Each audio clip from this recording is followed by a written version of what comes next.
Jeez, you scared me. Is that water filtered?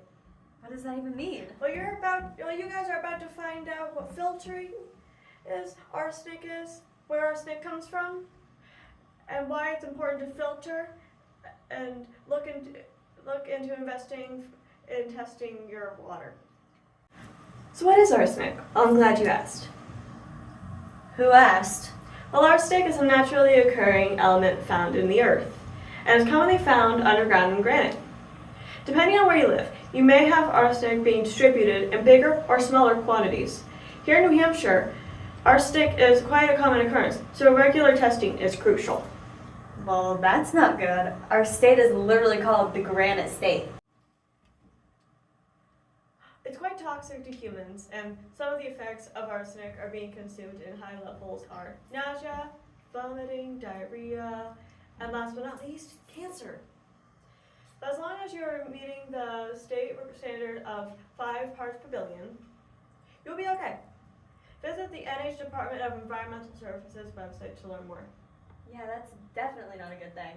No, it isn't, which is why you should be filtering your water. Okay, but how do you filter water? Well, that, my friend, is our next segment. Where are we? How did we get here? A water filter improves your quality of water by using chemical and biological processes to remove inorganic materials from your water. These fun tools take water that has arsenic in it and filters out all the arsenic so it is consumable to humans. These systems typically come as a countertop appliance or even built into your home.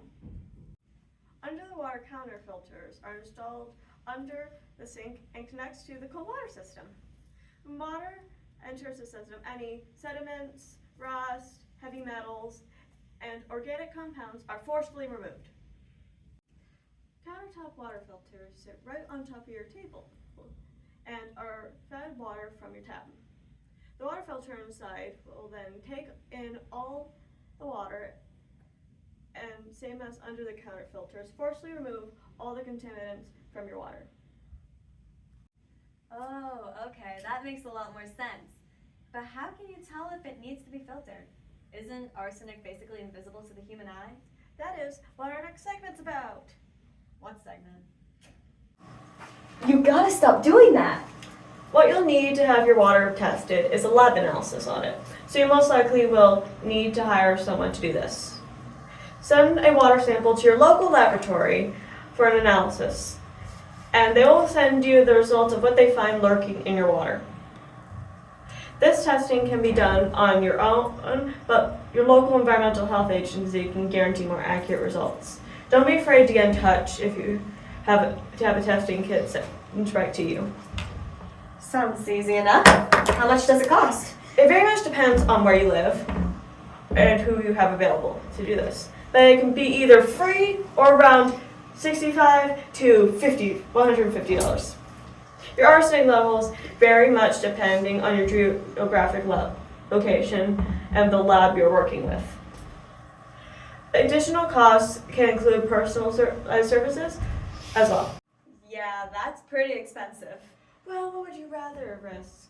Sickness from uncertain arsenic levels, or test your water for arsenic so you can peacefully drink water without worrying about what invisible materials float in it? Yeah, the second one. That's what I thought. Although a lab can guarantee a better result, doing it independently is always an option. Find a reliable YouTube video. Don't let this message have you struck in fear of arsenic. Testing your water is not required, but is highly encouraged for the benefit of your health and peace. Okay, my friend, that is all for today. Any questions? Yeah, a bunch. Who are you talking to? Because it definitely wasn't me. What are you talking about? I was talking to you the whole time.